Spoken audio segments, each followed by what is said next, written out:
Hello everyone, it's Xanadus. Today I wanted to deviate somewhat from AI time lapses to explore what makes the campaign AI tick in Total War Warhammer 2. I often see comments on Reddit as well as my videos of people saying when I play as this faction, this other one seems to consistently dominate. So today I wanted to explore what might be occurring behind the scenes to explain those phenomena. As you might have already expected, the two factors that determine AI outcomes are difficulty and the faction you choose to play as. To demonstrate this, I've opened up the Total War Assembly Kit and Pack File Manager to sort of explore the data.pack file where the campaign gets a lot of its parameters from. Here on your screen, you can see our first topic, campaign difficulty effects. So the first things we need to look at in this table are the campaign difficulty handicap column and the human column. This first one determines what difficulty level has been chosen for the campaign, and the second one is whether or not this applies to the human or the AI. So a rule of thumb when looking at these columns is the campaign difficulty handicap, as the number goes lower applied to the human, that denotes harder difficulties. As the number goes lower applied to AI, that denotes easier difficulties.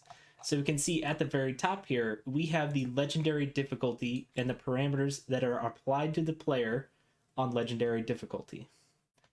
So if we wanted to scroll down here and look at what bonuses the AI gets on legendary or very hard, let's stick with very hard because that's, I think, the most popular difficulty most people play on. So here we are, number 2, and then this column is false. So these are the parameters that the AI get on very hard. What are some things they get? Reduced attrition. They get reduced slave decline rates. If they're playing Dark Elves, that's especially powerful. Increased replenishment rates. Reduced upkeep rates. They get reduced recruitment costs. They get 100 growth in all of their commanderies, or provinces in this case. So you can see there are a lot of things that the AI are getting behind the scenes that some people would consider cheating. Now, when you factor this into the campaign overall, there's something to keep in mind about the battles that occur between the AI factions. They are all auto-resolve. So factions with better auto-resolve are going to perform better overall in the campaign. Now, if you're injecting a ton of growth into every single one of these factions on higher difficulties, that means factions with the stronger ranged units in tiers 4 and 5, since the AI factions will be reaching those tiers a lot faster on higher difficulties, will tend to do a lot better. Now, it doesn't mean that they'll always dominate, but say, for instance, you lament the fact that the dwarves keep getting steamrolled, or maybe the Empire's not doing too well. Their tier 4 and 5 units, their missile units, are especially powerful in auto-resolve. So playing on Legendary or Very Hard, you might see the Empire and dwarves do a bit better than normal. So there really isn't all that much else to see here. However, things get much more interesting when we look at the next table, the personality groups overrides table. Let me pull that up real fast.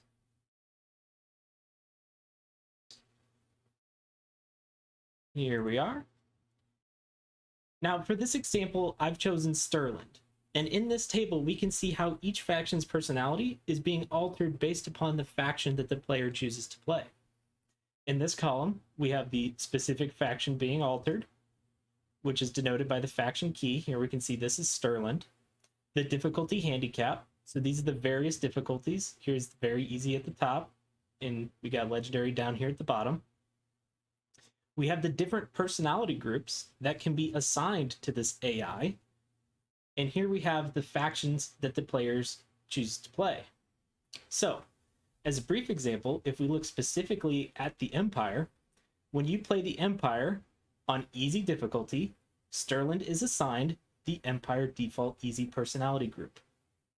When you play the Empire on normal and hard, it's given the Empire default personality group. Then when you play as Empire on very hard and legendary, Stirland will be assigned the hard against civilized factions personality group. And there are some different ones based upon if you would choose to play evil races as well. You can see here with greenskins as well as chaos, there's one noted easier for civilized factions. So what does this tell us overall? That means that the AI is going to behave differently in some ways based upon both the difficulty, based on those hidden modifiers we just looked at earlier, as well as personality groups assigned to the AI based upon the difficulty in combination with the faction you choose to play. However, this is not the only place where the faction you choose to play as can affect the AI's personalities. Here I have one example. If you've ever played as Crooked Moon or as Clan Angren, and you've noticed the absolute insane aggression from the opposing faction in the War for Carrick 8 Peaks, the script that was specifically written for that DLC is right here. And if you look at it, you can see that it applies a rival hidden boost to the opposing faction. In addition to that, it changes their personality specifically to DLC 6 Skarsnik Belagar Want Carrick.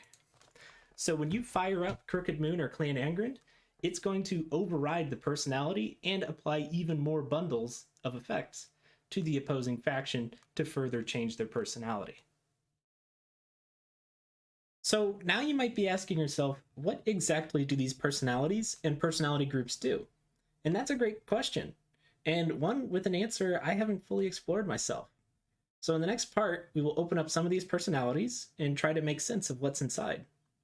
Thank you guys so much for watching, and I will catch you in the next part. Bye!